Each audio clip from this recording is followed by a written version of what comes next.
balik lagi bahwa bukti yang harus dilihat itu adalah bukti dari rekaman video. Kita mengacu ke situ, itu adalah bukti paling otentik kan, gitu. Lupa, gak lupa itu bisa jadi banyak faktor dan banyak alasan gitu. Tapi kita nggak bahas tentang di situnya, karena bagaimanapun yang untuk menunjukkan bahwa ini siapa nih yang bersalah dan kemudian diperiksa itu adalah bukti-bukti yang diberikan kan. Dan salah satunya adalah rekaman video dan yang lain yang kemudian diserahkan di sidang gitu. Tapi saya kemudian ingin menanyakan, ini soal ketenangan Jessica dalam mengatakan lupa, tidak ingat. Anda pernah Mbak Ratih ya, salah satu tim Anda juga pernah melihat bahwa penjelasan dari dia, ini Jessica diduga memanipulasi perilaku di balik paper bag yang dia letakkan di atas meja. Terkait dengan manipulasi itu dan juga ketenangan yang dilakukan, bagaimana Anda melihat hubungannya? Gini, kalau orang tenang, itu kan berarti dia mampu mengatur emosinya. Dan tampilannya adalah tampilan yang ingin dilihat oleh orang lain, gitu. Ketenangan ini kemudian, dan kita sebut juga waktu di persidangan bahwa hasilnya dari Ibu Ratih adalah, Bu Ratih dan tim bahwa dia adalah sosok yang cerdas. Dia mampu memikirkan dengan baik. Tuh. Dugaan bahwa di balik itu dilakukan sebuah tindakan yang mungkin melakukan sesuatu di belakang paper bag, itu karena kan tidak satu paper bag disusun sedemikian rupa. Dan itu menutupi apa yang dilakukan. Itu menurut Anda mencurigakan? Mencurigakan. Saya protes terhadap itu. Karena saya lebih psycho lagi, saya pribadi nih. Kalau saya habis shopping, saya sangat psycho. Saya tidak akan pernah taruh barang saya di bawah, langsung taruh di meja, saya jagain. Bahkan saya pun bisa 5 kali pindah meja. Pertanyaan saya kepada psikolog, apakah teori-teori psikolog itu terhadap setiap orang bisa berbeda hasilnya? Artinya analisa-analisa parameter itu kalau dianalisa kepada 5 orang bisa berbeda kan? Gini, yang kita lakukan, waktu Ibu Ratih lakukan itu adalah metode kualitatif, Pak. Metode kualitatif itu adalah mendalami seseorang. Dan kita percaya bahwa setiap orang itu unik. Karena itu kita mendalami kepribadiannya, profilnya, kecerdasannya gitu. Dari situ kita memberikan, kita pelajari juga perilakunya, latar belakangnya, itu yang kita pelajari kan. Pola asuhnya dan lain-lain gitu. Itu kemudian kita memberikan makna terhadap perilaku yang dilakukan. Termasuk menyusun paper bag itu. Ini bukan psycho seperti yang disampaikan oleh Bang Hotman, tapi ini ada suatu hubungannya dengan tindakan yang diduga dia dilakukan. Ini saya menjawab yang tadi Bang Hotman bilang bahwa bisa berbeda pada setiap orang. Yes, bisa berbeda. Karena itu kita mempelajari secara mendalam dan secara kualitatif. Kita observasi, kita wawancara, kita lakukan tes psikologis. Itu yang kita lakukan. Gitu. Apa kesimpulannya kemudian? Nah, kesimpulannya kan memang kesimpulan yang kita kemarin bilang adalah ada perilaku yang tidak lazim. Lazim tidak lazim itu memang ukurannya kita lihat sesuai dengan konteks sosial. Lazim tidak lazim tentu ukurannya adalah dibandingkan orang-orang lain dilakukan ini lazim atau tidak gitu. Kemudian kita lihat secara ke dalam nih, secara kepribadian gitu, dan daya profil kepribadian meliputi kecerdasannya seperti apa, kemudian kepribadian seperti apa, proses daya nalar berpikirnya seperti apa, dan ini kan daya nalar berpikirnya. Apakah dengan tidak lazim itu Anda berkesimpulan dia pembunuh? Saya tidak menyimpulkan demikian. Tidak bisa kan? Berarti psikolog pun tidak akan pernah bisa mengatakan dia pembunuh. Dan psikolog pun juga tidak menyimpulkan apa-apa pada waktu justru itu. Karena nanti kan hakim kan hanya mendasarkannya kepada bukti-bukti mereka. Jadi bukti apa? Dan satu lagi yang saya sangat protes di kasus ini, karena saya mengalami 2 kasus besar. JIS sama kasus pembunuhan Angelin. Dalam kasus Jessica, semua psikolognya tidak qualified. Karena apa? Bukan psikolog forensik. Saya sekarang akan sementara ibu kita ini ibu bosnya klinis ya. Maksudnya Bu Ratih Ibrahim, psikolog klinis. Tidak berwenang memberikan. Saya akan ke Pak Made terlebih dahulu. Ini Prof Made, dalam kesaksian Anda menyatakan bahwa Jessica tewas karena sianida. Ini sudah menurut Anda firm begitu, tewas karena sianida. Tapi dari 3 kemungkinan, pembuat kopi, pengantar kopi, atau pemesan kopi, yakni Jessica, mana yang memiliki kemungkinan besar untuk menaruh sianida ke dalam kopi? Oke, dari data saya sendiri terhadap percobaan tersebut, sebelum kita melihat data CCTV, saya melihat ada 3 kemungkinan. Jadi dari desainnya itu ada 4 skenario kemungkinan yang mungkin adalah dari bahan baku, kemudian dari pembuat atau peracik kopi, yang ketiga dari yang mengantar, yang keempat dari yang pemesan. Ketika kita analisa dari bahan baku, ternyata ada 13 pesanan kopi pada hari yang sama, tapi hanya ada 1 kasus kematian. Kemudian kita kerucutkan menjadi 3 kemungkinan. Dari 3 kemungkinan tersebut, kalau dari analisis percobaan toksikologi forensik, ketiga itu masih terbuka besar dalam memungkinkan menyebabkan adanya sianida di dalam kopi tersebut. Nah, kalau di-compile atau dikomparasi dengan fakta dari yang diberikan oleh ahli digital forensik, di situ bahwa didapatkan bahwa kemungkinan pertama yaitu dari peracik tidak ada tindakan yang mencurigakan menambahkan racun. Kemudian kemungkinan yang kedua adalah dari pengantar kopi. Si pembawa runner menuju pemesan itu pengantar kopi tidak juga ditemukan. Nah, sekarang kemungkinan yang ketiga di situ memang CCTV juga banyak mengatakan dari ahli digital forensik bahwa ada perilaku curiga dan segala macam. Artinya dari kombinasi tersebut saya hanya menyimpulkan yang bertanggung jawab terhadap penambahan kopi tersebut adalah pemesan. Baik, pemesan yakni berarti Jessica. Anda juga mengatakan dalam persidangan bahwa pukul 16.30 hingga pukul 16.45 ini berasal dari pada rentang waktu itu, waktu yang dimaksudkan adalah sianida ke kopi Wayan Mirna. Anda mengatakan pukul 16.30 hingga 16.45 dan itu berada di bawah penguasaan Jessica. Betul seperti itu, Pak? Dari hasil percobaan kemudian kita melakukan suatu uji, yaitu namanya reaksi penguapan dari sianida atau penguraian sianida yang ada pada percobaan. Kemudian kita hitung pada konsentrasi sianida yang dilakukan percobaan dari pengambilan sampel sampai pengujian selama 5 hari.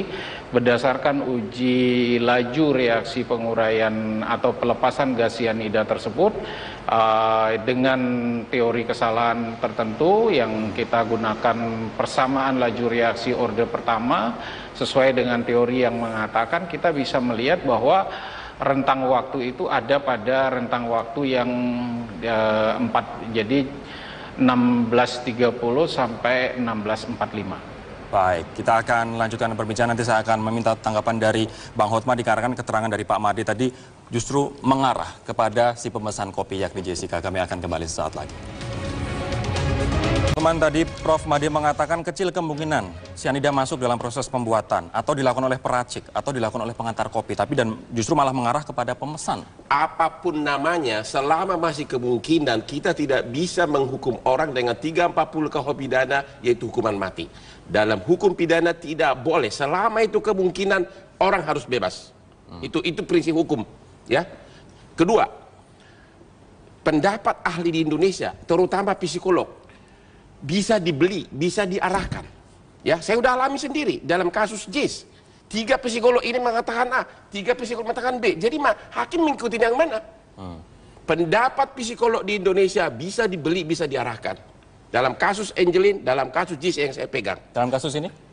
Sekarang teorinya sama, tapi psikolog daripada jaksa mengatakan A, psikolog dari penasihat hukum mengatakan B. Berarti kan pegangan yang mana? Tidak ada. Lain dia kan kalau misalnya ahli sejarah, fakta. Makanya saya bilang, jangan hukum seseorang dengan teori kemungkinan. Itu maksud saya. Terlepas dari apakah Jessica bersalah atau tidak. Walaupun tadi Prof. Made mengatakan di rentang waktu pukul 16.30, 16.45. Teori kemungkinan. Kopi ada di bawah kekuasaan dari Makanya Jessica. teori kemungkinan. Bagaimana kalau misalnya si Mirna itu sebelum nyampai ke Plaza Indonesia 1 jam lebih ada di mobil. Siapa orang di sampingnya? Dia minum aqua kan? Pasti orang di mobil sering minum. Gimana kalau dia beracun itu dalam mobil? Teori kemungkinan. Kita konfirmasi, mungkin tidak misalnya Prof. Made, sianida sudah ditaruh dalam minuman di saat Mirna dalam perjalanan ke Grand Indonesia. Reaksinya seberapa cepat?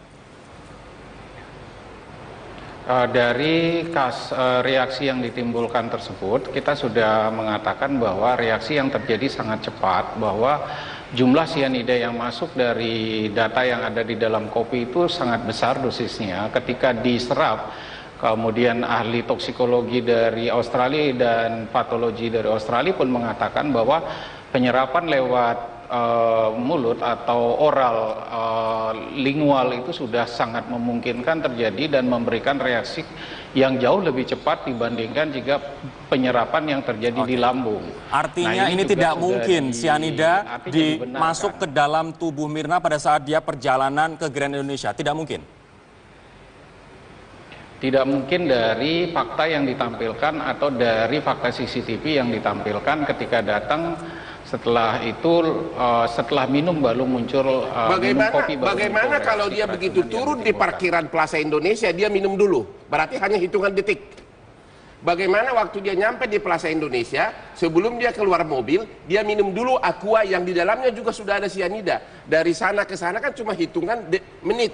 Habis itu dia langsung kejang-kejang. Berarti kita tidak berasumsi, kita berbicara pada fakta bahwa di dalam kopi dilaporkan ada sianida. Jadi kita tidak membuat asumsi-asumsi kosong yang mengatakan bahwa kemungkinan itu bukan berdasarkan berdasarkan hipotesa kemungkinan tanpa dasar. Kita berdasarkan hipotesa berdasarkan faktual dan keilmuan.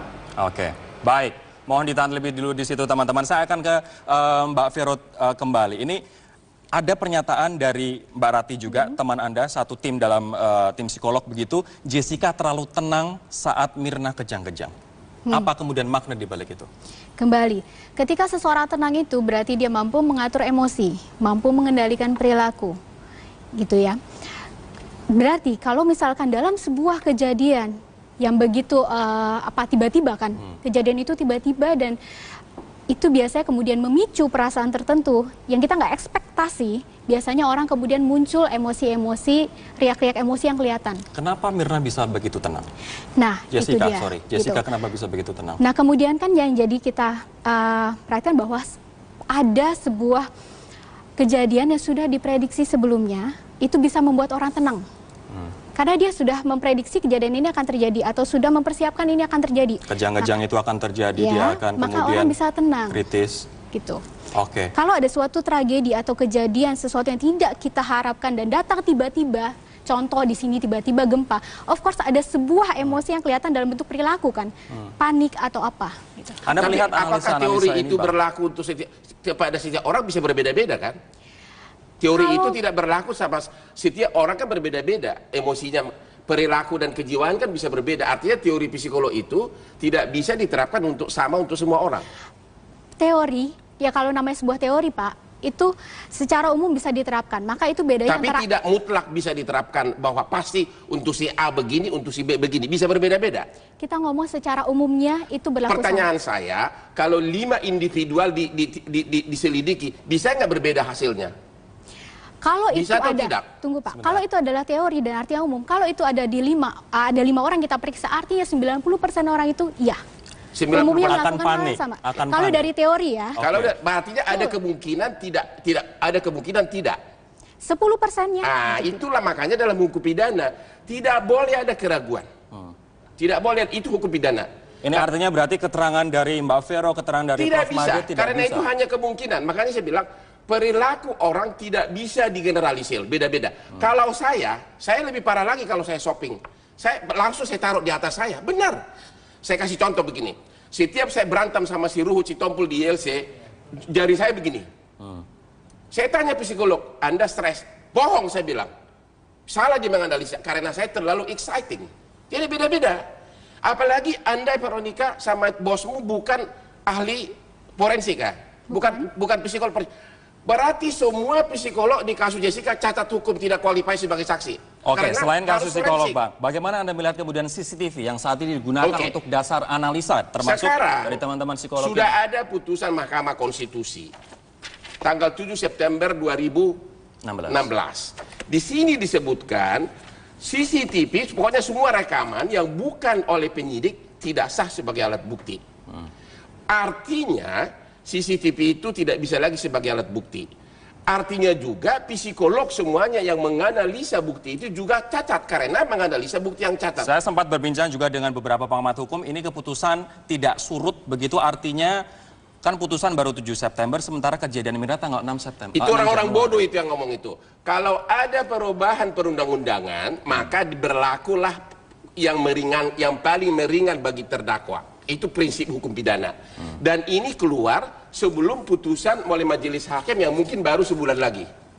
Ini kemungkinan putusan sebulan lagi karena masih harus pembelahan. Baik, oke. Nah, jadi ini dasarnya Undang-Undang Dasar 45. Baik, terakhir saya akan ke Prof. Made. Prof. Made, singkat saja apa yang kemudian menegaskan bahwa kemungkinan besar yang menaruh racun itu adalah si pemesan kopi, bukan yang lain. Singkat saja, Pak. Dari kombinasi komparasi terhadap hasil percobaan dan data CCTV, juga hasil analisa terhadap laju penguraian sianida, waktu itu semua mengarah pada pemesan. Baik, terakhir ke Mbak Vero. Mbak Vero, apa yang ingin Anda sampaikan terkait dengan sidang hari ini dan juga menyimpulkan perbincangan kita sore hari ini? Oke. Saya ingin mengatakan bahwa sebagai psikolog, boleh dipanggil atau tidak sebagai saksi ahli itu tentu ada ketentuan hukumnya. Saya tidak tahu, tapi sebagai psikolog klinis yang kami lakukan adalah mempelajari perilaku orang tersebut, kemudian melihat bagaimana kesehatan mentalnya orang yang bersangkutan. Itu yang kita lakukan. Gitu. Oke, Bang Uthman, terakhir singkat saja, kenapa Jessica harus bebas? Karena menurut hukum positif kita, tidak boleh hanya karena kemungkinan, harus kebenaran material. Psikolog sama ahli-ahli hanyalah peramal berpendidikan. Baik. Peramal berpendidikan. Oke, karena tidak selalu benar. Terima kasih teman-teman atas waktunya malam hari ini. Kita tunggu saja kelanjutan dari sidang Jessica yang ke-26 malam hari ini. Dan demikianlah perbincangan kami di Prime Time News. Terima kasih, sampai jumpa. Dengan 340 KUH pidana yaitu hukuman mati. Dalam hukum pidana tidak boleh, selama itu kemungkinan orang harus bebas. Itu prinsip hukum, ya. Kedua, pendapat ahli di Indonesia, terutama psikolog, bisa dibeli, bisa diarahkan. Ya, saya udah alami sendiri dalam kasus JIS. 3 psikolog ini mengatakan A, 3 psikolog mengatakan B. Jadi hakim mengikuti yang mana? Pendapat psikolog di Indonesia bisa dibeli, bisa diarahkan. Dalam kasus Angelin, dalam kasus JIS yang saya pegang. Dalam kasus ini? Sekarang teorinya sama, tapi psikolog daripada jaksa mengatakan A, psikolog dari penasihat hukum mengatakan B. Berarti kan pegangan yang mana? Tidak ada. Lain dia kan kalau misalnya ahli sejarah, fakta. Makanya saya bilang, jangan hukum seseorang dengan teori kemungkinan. Itu maksud saya. Terlepas dari apakah Jessica bersalah atau tidak. Walaupun tadi Prof. Made mengatakan di rentang waktu pukul 16.30, 16.45. Teori kemungkinan. Kopi ada di bawah kekuasaan dari Makanya Jessica. teori kemungkinan. Bagaimana kalau misalnya si Mirna itu sebelum nyampai ke Plaza Indonesia 1 jam lebih ada di mobil. Siapa orang di sampingnya? Dia minum aqua kan? Pasti orang di mobil sering minum. Gimana kalau dia meracun itu dalam mobil? Teori kemungkinan. Kita konfirmasi. Mungkin tidak misalnya Prof. Made, sianida sudah ditaruh dalam minuman di saat Mirna dalam perjalanan ke Grand Indonesia. Reaksinya seberapa cepat? Dari reaksi yang ditimbulkan tersebut, kita sudah mengatakan bahwa reaksi yang terjadi sangat cepat, bahwa jumlah sianida yang masuk dari data yang ada di dalam kopi itu sangat besar dosisnya. Ketika diserap, kemudian ahli toksikologi dari Australia dan patologi dari Australia pun mengatakan bahwa penyerapan lewat mulut atau oral lingual itu sudah sangat memungkinkan terjadi dan memberikan reaksi yang jauh lebih cepat dibandingkan jika penyerapan yang terjadi di lambung. Artinya ini tidak mungkin sianida masuk ke dalam tubuh Mirna pada saat dia perjalanan ke Grand Indonesia. Tidak mungkin.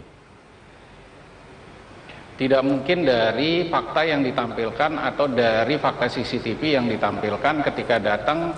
Setelah itu, setelah minum baru muncul minum kopi. Bagaimana kalau dia begitu turun di parkiran Plaza Indonesia, dia minum dulu? Berarti hanya hitungan detik. Bagaimana waktu dia nyampe di Plaza Indonesia, sebelum dia keluar mobil, dia minum dulu aqua yang di dalamnya juga sudah ada sianida. Dari sana ke sana kan cuma hitungan menit. Habis itu dia langsung kejang-kejang. Berarti kita tidak berasumsi, kita berbicara pada fakta bahwa di dalam kopi dilaporkan ada sianida. Jadi kita tidak membuat asumsi kosong yang mengatakan bahwa kemungkinan itu bukan berdasarkan berdasarkan hipotesa kemungkinan tanpa dasar. Kita berdasarkan hipotesa berdasarkan faktual dan keilmuan. Oke, baik. Mohon ditahan lebih dulu di situ teman-teman. Saya akan ke Mbak Vero kembali. Ini ada pernyataan dari Mbak Rati juga, teman Anda, satu tim dalam tim psikolog begitu, Jessica terlalu tenang saat Mirna kejang-kejang. Apa kemudian makna di balik itu? Kembali, ketika seseorang tenang itu berarti dia mampu mengatur emosi, mampu mengendalikan perilaku, gitu ya. Berarti kalau misalkan dalam sebuah kejadian yang begitu tiba-tiba kan, kejadian itu tiba-tiba dan itu biasanya kemudian memicu perasaan tertentu yang kita nggak ekspektasi, biasanya orang kemudian muncul emosi-emosi, riak-riak emosi yang kelihatan. Kenapa Mirna bisa begitu tenang? Nah, Jessica, itu dia. Jessica Gitu. kenapa bisa begitu tenang? Nah, kemudian kan yang jadi kita perhatikan bahwa ada sebuah kejadian yang sudah diprediksi sebelumnya, itu bisa membuat orang tenang. Karena dia sudah memprediksi kejadian ini akan terjadi atau sudah mempersiapkan ini akan terjadi. Kejang-kejang itu akan terjadi, ya, dia akan maka kemudian orang bisa tenang. kritis. Gitu. Oke. Kalau ada suatu tragedi atau kejadian sesuatu yang tidak kita harapkan dan datang tiba-tiba, contoh di sini tiba-tiba gempa, of course ada sebuah emosi yang kelihatan dalam bentuk perilaku kan, panik atau apa. Gitu. Anda Tapi melihat apakah teori ini, itu Bang? berlaku untuk pada setiap orang bisa berbeda-beda kan? Teori itu tidak berlaku sama setiap orang kan berbeda-beda emosinya, perilaku dan kejiwaan kan bisa berbeda. Artinya teori psikolog itu tidak bisa diterapkan untuk semua orang. Teori, ya kalau namanya sebuah teori Pak, itu secara umum bisa diterapkan. Maka itu bedanya Tapi antara... tidak mutlak bisa diterapkan bahwa pasti untuk si A begini, untuk si B begini. Bisa berbeda-beda. Kita ngomong secara umumnya itu berlaku. Pertanyaan saya, kalau 5 individual diselidiki, bisa nggak berbeda hasilnya? Kalau itu Bisa atau ada, tidak? tunggu Pak, kalau itu adalah teori dan artinya umum, kalau itu ada di 5 orang kita periksa, artinya 90% orang itu ya. 90% Umumnya akan melakukan hal panik, yang sama. akan Kalau panik. dari teori ya, Kalau artinya ada kemungkinan tidak. 10%. Menyebabkan adanya sianida di dalam kopi tersebut. Nah, kalau di-compile atau dikomparasi dengan fakta dari yang diberikan oleh ahli digital forensik, di situ bahwa didapatkan bahwa kemungkinan pertama yaitu dari peracik tidak ada tindakan yang mencurigakan menambahkan racun. Kemudian kemungkinan yang kedua adalah dari Pengantar kopi. si pembawa runner menuju pemesan itu pengantar kopi tidak juga ditemukan. Nah, sekarang kemungkinan yang ketiga di situ memang CCTV juga banyak mengatakan dari ahli digital forensik bahwa ada perilaku curiga dan segala macam. Artinya dari kombinasi tersebut saya hanya menyimpulkan yang bertanggung jawab terhadap penambahan kopi tersebut adalah pemesan. Baik, pemesan yakni berarti Jessica. Anda juga mengatakan dalam persidangan bahwa pukul 16.30 hingga pukul 16.45 ini berasal dari pada rentang waktu itu, waktu yang dimaksudkan adalah sianida ke kopi Wayan Mirna. Anda mengatakan pukul 16.30 hingga 16.45 dan itu berada di bawah penguasaan Jessica. Betul seperti itu, Pak? Dari hasil percobaan kemudian kita melakukan suatu uji, yaitu namanya reaksi penguapan dari sianida atau penguraian sianida yang ada pada percobaan. Kemudian kita hitung pada konsentrasi sianida yang dilakukan percobaan dari pengambilan sampel sampai pengujian selama 5 hari berdasarkan uji laju reaksi penguraian atau pelepasan gas sianida tersebut dengan teori kesalahan tertentu yang kita gunakan persamaan laju reaksi orde pertama sesuai dengan teori yang mengatakan kita bisa melihat bahwa rentang waktu itu ada pada rentang waktu yang 4, jadi 16.30 sampai 16.45. Baik, kita akan lanjutkan perbincangan. Nanti saya akan meminta tanggapan dari Bang Hotma dikarenakan keterangan dari Pak Made tadi justru mengarah kepada si pemesan kopi yakni Jessica. Kami akan kembali sesaat lagi. Teman tadi Prof Made mengatakan kecil kemungkinan sianida masuk dalam proses pembuatan atau dilakukan oleh peracik atau dilakukan oleh pengantar kopi, tapi dan justru malah mengarah kepada pemesan. Apapun namanya, selama masih kemungkinan kita tidak bisa menghukum orang. Ada setiap orang, yes, bisa berbeda. Karena itu kita mempelajari secara mendalam dan secara kualitatif. Kita observasi, kita wawancara, kita lakukan tes psikologis. Itu yang kita lakukan. Gitu. Apa kesimpulannya kemudian? Nah, kesimpulannya kan memang kesimpulan yang kita kemarin bilang adalah ada perilaku yang tidak lazim. Lazim tidak lazim itu memang ukurannya kita lihat sesuai dengan konteks sosial. Lazim tidak lazim tentu ukurannya adalah dibandingkan orang-orang lain dilakukan ini lazim atau tidak, gitu. Kemudian kita lihat secara ke dalam nih, secara kepribadian, gitu. Dan profil kepribadian meliputi kecerdasannya seperti apa, kemudian kepribadian seperti apa, proses daya nalar berpikirnya seperti apa. Dan ini kan daya nalar berpikirnya. Apakah dengan tidak lazim itu Anda berkesimpulan dia pembunuh? Saya tidak menyimpulkan demikian. Tidak bisa kan? Berarti psikolog pun tidak akan pernah bisa mengatakan dia pembunuh. Dan psikolog pun juga tidak menyimpulkan apa-apa pada waktu justru itu. Karena nanti kan hakim kan hanya mendasarkannya kepada bukti-bukti mereka. Baik. Jadi bukti apa? Dan satu lagi yang saya sangat protes di kasus ini, karena saya mengalami 2 kasus besar. JIS sama kasus pembunuhan Angelin. Dalam kasus Jessica, semua psikolognya tidak qualified. Karena apa? Bukan psikolog forensik. Baik. Saya sekarang akan... Sementara ibu kita ini, ibu bosnya klinis ya? Maksudnya Bu Rati Ibrahim, psikolog klinis. Tidak berwenang memberikan... Baik, saya akan ke Pak Made terlebih dahulu. Ini Prof. Made, dalam kesaksian Anda menyatakan bahwa Jessica tewas karena sianida. Ini sudah menurut Anda firm begitu, tewas karena sianida. Tapi dari 3 kemungkinan, pembuat kopi, pengantar kopi, atau pemesan kopi, yakni Jessica, mana yang memiliki kemungkinan besar untuk menaruh sianida ke dalam kopi? Oke, dari data saya sendiri terhadap percobaan tersebut, sebelum kita melihat data CCTV, saya melihat ada 3 kemungkinan. Jadi dari desainnya itu ada 4 skenario kemungkinan yang mungkin adalah dari bahan baku, kemudian dari pembuat atau peracik kopi, yang ketiga dari yang mengantar, yang keempat dari yang pemesan. Ketika kita analisa dari bahan baku, ternyata ada 13 pesanan kopi pada hari yang sama, tapi hanya ada 1 kasus kematian. Kemudian kita kerucutkan menjadi 3 kemungkinan. Dari 3 kemungkinan tersebut, kalau dari analisis percobaan toksikologi forensik, ketiga itu masih terbuka besar dalam memungkinkan. Balik lagi bahwa bukti yang harus dilihat itu adalah bukti dari rekaman video. Kita mengacu ke situ. Itu adalah bukti paling otentik kan, gitu. Lupa, gak lupa itu bisa jadi banyak faktor dan banyak alasan gitu. Tapi kita nggak bahas tentang di situnya. Karena bagaimanapun yang untuk menunjukkan bahwa ini siapa nih yang bersalah dan kemudian diperiksa, itu adalah bukti-bukti yang diberikan kan. Dan salah satunya adalah rekaman video dan yang lain yang kemudian diserahkan di sidang gitu. Tapi saya kemudian ingin menanyakan, ini soal ketenangan Jessica dalam mengatakan lupa, tidak ingat. Anda pernah, Mbak Ratih ya, salah satu tim Anda juga pernah melihat bahwa penjelasan dari dia, ini Jessica diduga memanipulasi perilaku di balik paper bag yang dia letakkan di atas meja.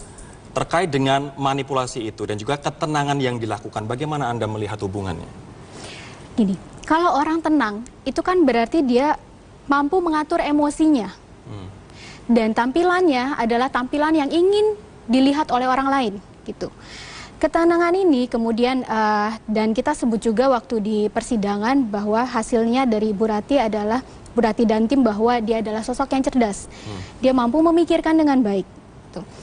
Dugaan bahwa di balik itu dilakukan sebuah tindakan yang mungkin melakukan sesuatu di belakang paper bag, itu karena kan tidak satu paper bag disusun sedemikian rupa.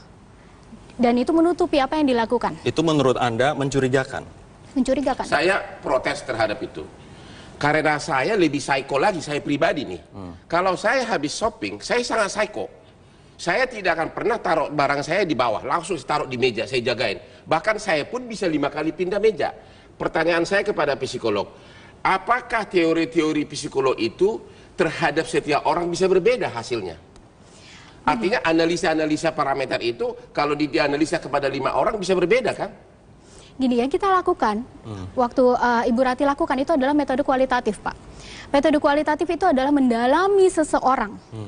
Dan kita percaya bahwa setiap orang itu unik. Karena itu kita mendalami kepribadiannya, profilnya, kecerdasannya gitu. Dari situ kita memberikan, kita pelajari juga perilakunya, latar belakangnya, itu yang kita pelajari kan.